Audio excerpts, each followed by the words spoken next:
Assalamualaikum warahmatullahi wabarakatuh. Alhamdulillahirabbil alamin wa bihi nasta'inuhu ala umurid dunya waddin. Asyhadu an la ilaha illallah wahdahu la syarikalah wa asyhadu anna Muhammadan abduhu wa rasuluh la nabiyya ba'dah. Jemaah salat Isya, tarawih dan witir yang dirahmati Allah, mari bersama-sama kita tingkatkan keimanan dan ketakwaan kita kepada Allah dan melaksanakan perintahnya dan menjauhi larangannya. Dan semoga puasa ini adalah bentuk dari ketaatan kita kepada perintah Allah, dan harapan kita ibadah puasa yang kita lakukan mendapatkan limpahan pahala yang berlipat ganda dari Allah Subhanahu wa taala. Amin ya rabbal alamin. Salawat dan salam tak lupa pula kita aturkan kepada junjungan kita Nabiullah Muhammad sallallahu alaihi wasallam. Bapak Ibu jemaah salat Isya, tarawih dan witir yang dirahmati Allah, ada yang menarik yang perlu kita simak, cermati dan jadikan pelajaran yang berharga. Apa yang disampaikan oleh Hujjatul Islam, seorang ahli agama pada abad ke-5 Hijriah dan seorang pemikir yang sangat rendah hati dan berperilaku mulia. Beliau adalah Imam Al-Ghazali. Imam Al-Ghazali adalah seorang penulis yang banyak menulis buku-buku hebat yang mungkin kita pernah baca. Di antaranya ada Ihya Ulumuddin, ada Mishkatul Anwar, ada Al-Munqidh Minadh Dhalal, dan masih banyak lagi.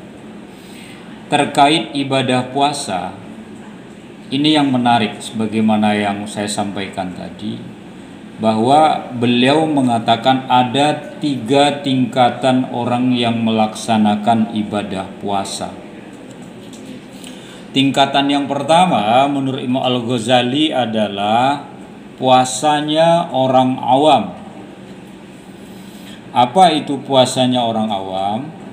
Orang awam, orang umum, ya, itu ngertinya puasa itu adalah sekedar menahan diri untuk tidak makan dan minum, selesai sampai di situ. Jadi tidak makan dan minum puasa. Pemahaman mereka tentang puasa seperti itu. Bahkan mungkin Bapak Ibu pernah melihat ada orang yang melaksanakan ibadah puasa, tapi orang tersebut malah tidak sholat, gitu. Dia puasa tapi tidak sholat. Sebelum Ramadan tidak pernah sholat, paling sholat sekali setahun, Idul Fitri, paling sholat sekali seminggu, Jumat. Tapi Ramadan dia puasa, ya. Ini puasanya orang awam. Jadi puasanya karena orang lain, tidak enak sama tetangga, nggak enak sama keluarga, sahur bersama kalau nggak puasa, dia puasa. Nah ini puasa tingkatan yang pertama, yaitu hanya sekedar menahan diri untuk tidak makan dan minum, tok, selesai. Lalu yang kedua, kata Imam Al-Ghazali, adalah puasa khawas, yaitu puasa khusus. Apa itu? Orang yang puasa tidak hanya sekedar menahan lapar dan dahaga, tetapi puasanya itu juga menjaga anggota tubuhnya yang lain, yaitu mata, telinga, dan mulutnya untuk tidak berbicara yang tidak baik. Naik sedikit levelnya.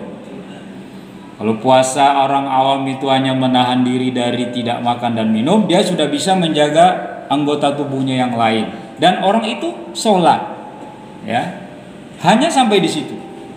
Ya, karena kata Kanjeng Nabi, laisas siyam minal akali wasyarabi, innamas siyam minal lagwi warrafas. Bukanlah puasa itu hanya sekedar meninggalkan makan dan minum, tetapi sesungguhnya puasa, kata Kanjeng Nabi, adalah meninggalkan perbuatan yang sia-sia dan perkataan kotor. Nah, ini level yang kedua.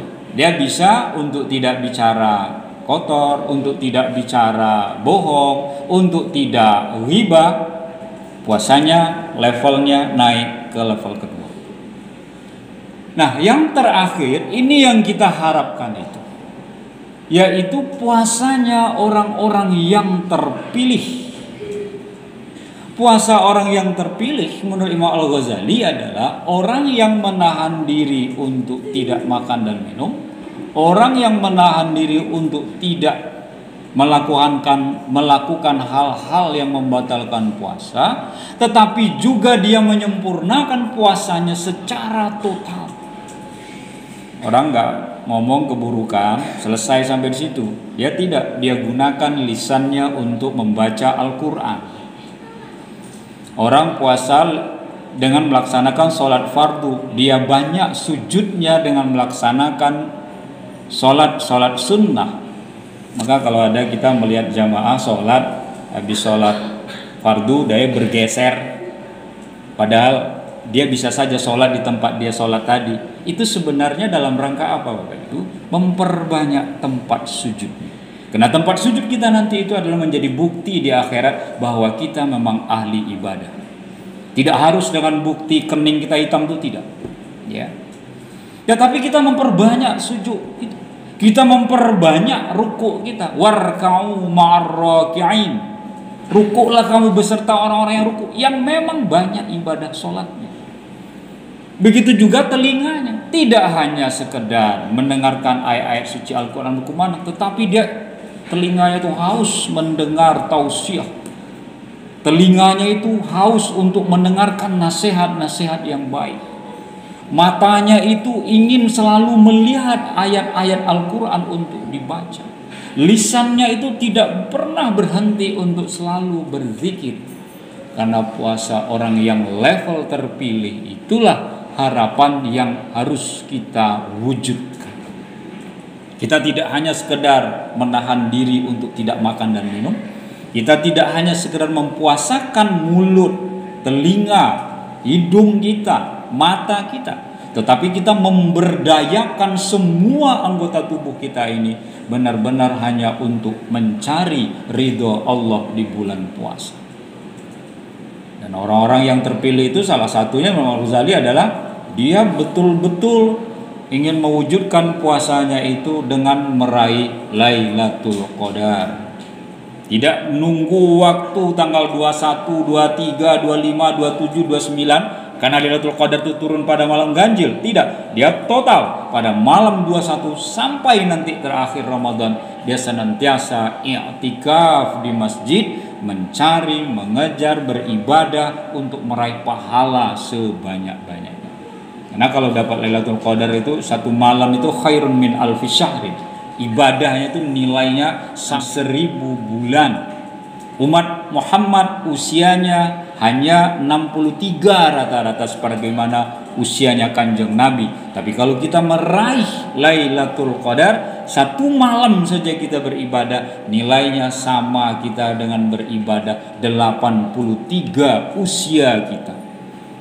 Bayangkan kalau setiap tahun kita meraih Lailatul Qadar, sebanyak itulah kita mendapatkan keutamaan walaupun usia kita tidak seperti nabi-nabi sebelum Nabi Muhammad. Nabi Isa memang usianya 34, tapi di atas Nabi Isa rata-rata nabi itu usianya ratusan tahun. Bahkan Nabi Nuh itu disebutkan oleh ahli sejarah umurnya hampir 1000 tahun. Namun yang mengikuti ajaran Nuh hanya sekitar 40 orang saja. Nah, karena itu Bapak Ibu jamaah salat Isya, tarawih dan witir yang dirahmati Allah, marilah kita raih level puasa yang ketiga ini. Dan semoga Allah memudahkan, menjadikan kita dalam beribadah dan meraih predikat orang-orang yang terpilih dalam menjalankan ibadah puasa. Amin ya rabbal alamin. Kurang lebih mohon maaf. Wabillahi taufiq wal hidayah. Wassalamualaikum warahmatullahi wabarakatuh.